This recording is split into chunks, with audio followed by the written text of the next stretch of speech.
दिनैनि जिथु हाबाफारि बे हाबाफारिखौ मुलुगनां आबहावा सान आरो बेजों लोगोसे देग्लायसो उथ्रिसार जानो हानाय SSLCआव उथ्रिसार जानो हानाय मोनथाम दख'रानि बेलस्रि दख'रा नर्थ दिखियाजुलि दख'रा आरो लोगोसे हुग्राजुलि दख'रा बे मोनथामबो दख'रानिफ्राय देग्लायसो मेट्रिक आनजाद उथ्रिनो हानाय गासैबो फरायसुला फरायसुलिफोरखौ बरायनायनि बियो मोनसे हाबाफारिमोन आरो बेनि गेजेरजों जों बेखौनो मेसेज होनो नागिरदों रायजोफोरनो एबा फरायसुला फरायसुलि बिथांमोननो बेयो जाबाय जोङो आबहावाखौ माबायदि जों संरैखा खालामनानै लाखिनांगौ एबा जोंनि सानफ्रोमबोनि जिउआव आबहावानि गोनांथिया मा दिनै ग्लबेल वार्मिं जागासिनो दङ नोंथांमोन गासैबो मिथियो रायजो राजाया गासैबो मिथिदों आरो जोङो नुनो मोन्दों ग्लेसियार मेल्टिं जानायखौ जों नुनो मोन्दों जोंनि सोरगिदिं नायोब्ला जोङो आबहावानि जिथु थासारि बे थासारिखौ एबा बेनि हालोदखौ गोबां जोङो बेबायदि दुखुनांथाव नुनो मोनो स' बेखौ जोङो दिनै संरैखा खालामनांगौआ जों गासैबो सुबुं माहारिनो मोनफा मोनफा बिबान स' बेनिखायनो जोङो दिनै बे हाबाफारिखौ बेवहाय फरायसाफोरखौ बरायनायजों लोगोसे जिहेतु दिनैनि जिथु सान बे साना खोब मोनसे गोथार सान एबा मोनसे गोनांथि सान आबहावाजों लोब्बा गोनां बेनिखायनो बे हाबाफारिखौ दिनै खुंनाय जादों। नोंथांमोना जे दिनै बे हाबाफारियाव गासै जों मिन्थिनो हानायाव जों मोनदांनो हानायाव गासै 300निबो बांसिन फरायसा फरायसुलि बिथांमोना फैनानै बाहागो लाफैदों। आथिखालाव जोंनि जिथु जौमा फरायसालि बे फरायसालियाव मुं थिसननायनि हाबाफारिया सोलिगासिनो दङ आरो गोबां फरायसा फरायसुलि बिथांमोना बे कलेजाव फैनानै मुं थिसनदों आङो बेनि गेजेरजों आरो बेखौनो दाजाबनानै बुंनो सानबावदों जोंनि जिथु बातासिपुर जौमा फरायसालि गोबाङानो मिथियोबो जानो हागौ मिथियाबो जानो हागौ बियो सनितपुर जिल्लानि ढेकियाजुलिनि जिथु रेलवे स्टेसन बेनि खाथियावनो बियो नांजाबनानै दङ आरो बेवहाय मुं थिसननाया सोलिगासिनो दङ आरो आं बेखौ बुंनानै गोजोननाय मोनगोनदि गभर्नमेन्ट कलेजफ्राव जेरै बेसेन नाङै एडमिसनखौ होनाय जादों थिग बेबायदिनो बातासिपुर जौमा फरायसालिमायाव मोनथामबो स्ट्रिमाव बेयो जाबाय आर्ट्स साइन्स आरो कमार्स आरो बेजों लोगोसे जिथु भकेसनेल बेवहाय बेसेन नाङै मुं थिसननायनि जिथु हाबाफारि बे हाबाफारिखौ बिथांमोना लानो हागोन आरो लोगोसे बे बातासिपुर जौमा फरायसालिमाया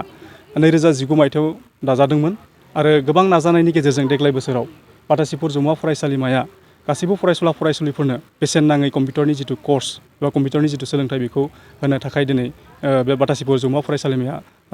साक्सेस जानो हादों आरो लोगोसे जिथु NCC गोबां समनिफ्रायनो जाय जोंनि फरायसुला फरायसुलि जाय बिथांमोना डिफेन्सआव थांनो थाखाय बेबायदि सानदोंमोन एबा मिजिं खालामदोंमोन बिथांमोननि डिमान्ड बायदियै दिनै बातासिपुर जौमा फरायसालिमाया NCCखौबो लाबोनो हादों आरो बेजों लोगोसे जोंनि बातासिपुर जौमा फरायसालिमाया जिथु डिजिटेल क्लासरुम बेखौबो थांनाय बोसोरनिफ्राय जागायदोंमोन नाथाय इसेबां जों साक्सेस जानो हायाखै नाथाय बे बोसोराव जों इमप्रुभ खालामनायनि जिथु थांखि बे थांखिखौ जोङो आजावदों देग्लाय जिथु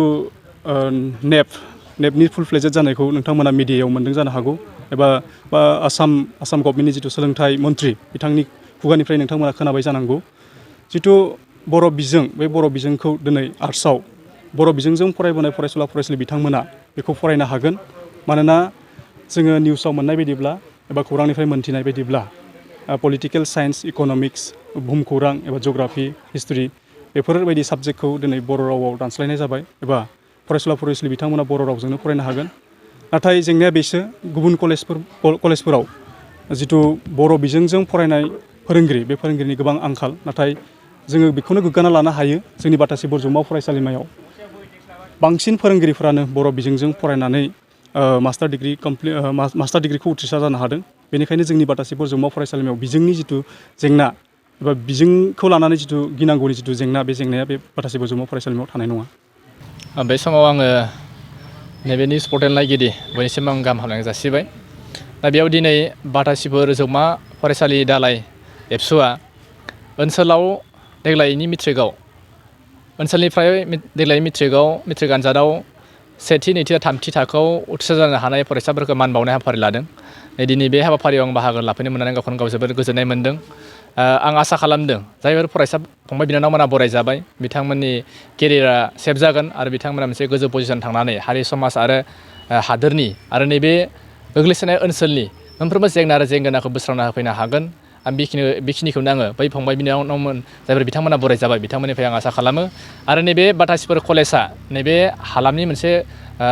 कलेज एबा फरायसालि हिसाबै आं आसा खालामो नैबे फरायसालिनिफ्राय बा कलेजनिफ्राय जायफोर फरायसा फंबाय बिनानाव फरायगासिनो दं नैबे कलेजनिफ्राय जेन मोजां सुबुं फुंखा ओंखारगोन आरो हारि माहारिनि सम्पद सोरजिनायाव मदद होगोन बे कलेजनिफ्राय बेबायदि माखासे जोङो सुबुं समफोरखौ मोननो हागोन आं बेखिनिखौनो आसा खालामबाय गोजोन्थों आरो दा बे समाव देग्लाय आसाम सरकारा बेसेबांबा गोलाव बा बेसेबांबा गोबावनिफ्राय सोमावसारबोनाय बर'फ्रा सोमावसारबोनाय बा पेन्डिं जाना थाबोनाय जे मोनसे इस्यु नैबे देग्लायनि बे बोसोराव आसाम गभर्नमेन्टआ मोनसे डिक्लेयार होदों क्लास 11 and 12 बर' बिजोंनि बा बर' बिजोंजों फरायनो मोनसिगोन फरायसाफोरा बर' फरायसाफोरा बे जोंनि थाखाय जोबोद बरायथाव आरो गोजोनथाव खौरां नाथाय नैबेखौ सरकारा डिक्लेयार होसेयावबो माखासे कलेजफोराव बेबायदि सुबिदाखौ बिथांमोना खालामना होआखै माखासे फरायसालियाव गोबां फरायसालिफोराव फोरोंगिरिनि आंखाल बे फोरोंगिरिनि आंखालखौ बिथांमोना सुफुंनानै होआखै जेराव फरायसाफोरा बर' फरायनो होननानै जुदि बिथांमोना मुं थिसनोब्ला अब्ला बेयाव गोबां फरायसाफोरा जेंनाजों मोगा मोगि जानो हागौ दा बेनिखायनो आं फरायसाफोरखौबो एसे हुसियार जानानै बा सांग्रां जानानै जेन मुंफोरखौ थिसनलायगोन आरो आं आसा खालामो गासैबो बर' फरायसाफोरा बे 11 and 12 खौ बर'जोंनो फरायलांनो हागोन आं बेखौनो आसा खालामो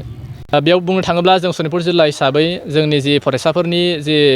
फरायनाय बा रिजाल्ट लाखिनाय जि जौखोन्दो पारसेन्ट बे जोबोद गाज्रि बिनि गुबै जाहोनफ्रा जाहैबाय माखासे फरायसालिफोराव हाई स्कुल बेलायाव आं बुंनो लुबैयो बेखौनो माने सानै फोरोंगिरिजों गोबां फरायसालि हाई स्कुलखौ दैदेनना दङ बा सामलायगासिनो दङ माखासे फरायसालिफ्राव डेट पस्ट जाबाय बा रिटायार पस्ट जाबाय बिनि एगेन्स्टआव दिनैसिमबो सरकारा फोरोंगिरि थिसनाखै दा बिनि थाखाय गोबां फरायसाफोरानो मेट्रिकआव मोजां रिजाल्ट लाखिनो हायाखै आरो देग्लायबो बोसोरफ्रोमनि बायदि देग्लायबो गोबां गुदि फरायसालिनिफ्राय लानानै गोजौ फरायसालिसिम गोबां फरायसालियाव फरा बिजाबनि गोबां जेंनाजों मोगा मोगि जाना दंगासिनो दं जों बेखौ जिल्ला आफाद हिसाबै गोबां